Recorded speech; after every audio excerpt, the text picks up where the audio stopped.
Assalamualaikum warahmatullahi wabarakatuh. Halo guys, nepangkeun wastapun Alisa Salsabila di kelas 12 MIPA 2. Di dieu simkuring bade mendarkeun perkawis kadaharan Sunda nu salah sahijina aya sangu tutuk oncom. Satacana naon sih padaran Sunda teh?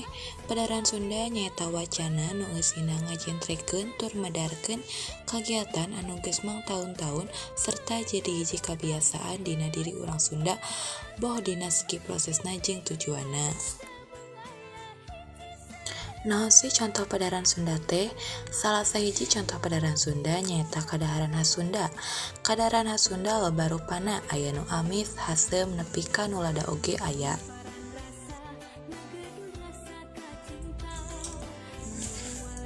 Naon sih sangu tutuk oncom teh? Sangu tutuk oncom nyaeta kadaharan khas Sunda anu asalna ti Tasikmalaya. Sangu tutuk oncom teu tiasa disimpen leuwih ti sadinten, kusabab bisa ngabahayakeun awak. Kata tutuk oncom hartosna ditutuk. Janten sangu tutuk oncom nyaeta sangu anu dicampur make oncom teras ditumbuk.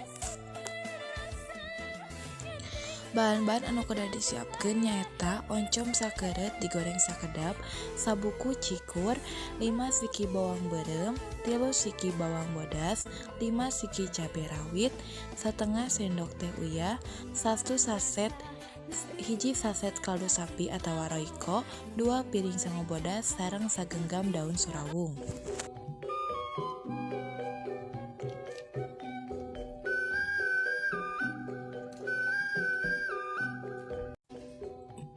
Lengka-lengkana anu kahiji siapkeun sangu anu hanet keneh atawa anu nuju diakeul. Saatos diakeul, pindahkeun sangu kana mangkok kangge sangguna mah sacekapna. Di dieu abi mung saalit sanguna. Salajengna tambihkeun oncom anu tos janten kana mangkok. Ibu hapuntenna kusabab video ngadamel oncomna tos teu aya. Anu salajengna oncom digalokeun dugi karata. Supaya tambih enak, tambihkeun rencang sangu nu sanes saperti goreng daging, goreng tahu, cipe, sareng nu sanesna. Hatur nuhun.